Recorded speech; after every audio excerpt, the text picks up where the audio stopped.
Now you may ask, isn't this interest rate really high? Or am I really helping the customer?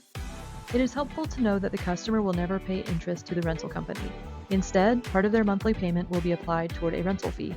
It is up to you, the dealer, to embrace the higher cost of rent to own by explaining it thoroughly. Let's look at an example.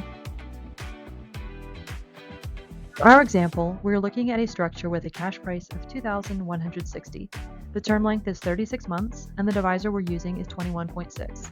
This divisor is typical in most states, but please refer to the divisor chart for appropriate divisors. We'll take the cash price divided by the divisor to find our monthly payment of $100. In the same way, to find our contract total, we'll take the payment amount times the term length for a total of $3,600.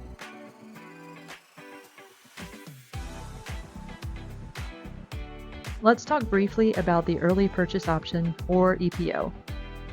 At any time after payment of the initial payment, the customer may obtain ownership of the structure by paying a percentage of the difference between the remaining contract balance and the rental payments already paid on the account. For our example, we're using 60%, but this percentage can vary by term length and state, so please refer to each specific contract. Here you can see two examples. In the first one, our customer has paid 3 monthly payments of $100, which has reduced their contract balance from $3,600 to $3,300. If we take this amount times 60%, we'll find our early purchase amount of $1,980. In the second example, the customer has paid even more payments and is requesting to purchase the structure after making 16 monthly payments. Again, we'll take the contract balance times 60%, where we'll find their purchase option amount of $1,200. Now that you've thoroughly explained the cost of rent to own, the customer can make the decision that benefits them best. The customer will feel most confident if you, the dealer, are transparent and proud of rent to own.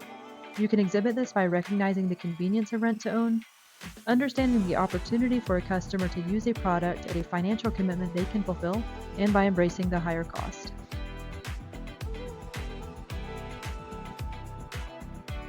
As the customer is reading through the contract, they may ask you, what does the liability damage waiver cover? Liability damage waiver protects from acts of God, storms, winds, flooding, wildfires, etc. If an act of God causes repairable damage, the rental company would ensure that that repair happens, and the customer would continue to make their monthly payments.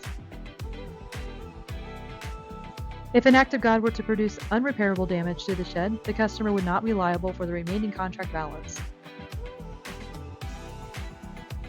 It is worth stressing that LDW is not considered insurance and will not be treated as such.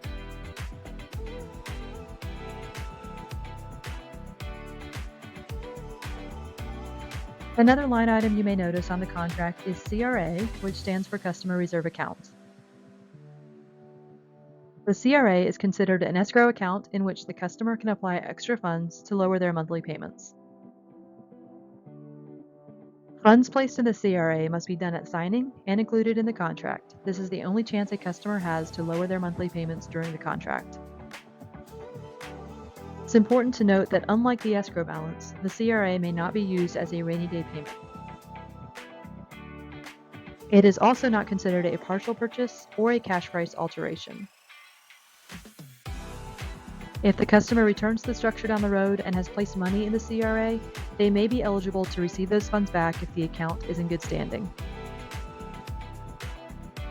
By law, the CRA is not permitted in North Carolina, so if you are a North Carolina dealer, this section does not apply to you.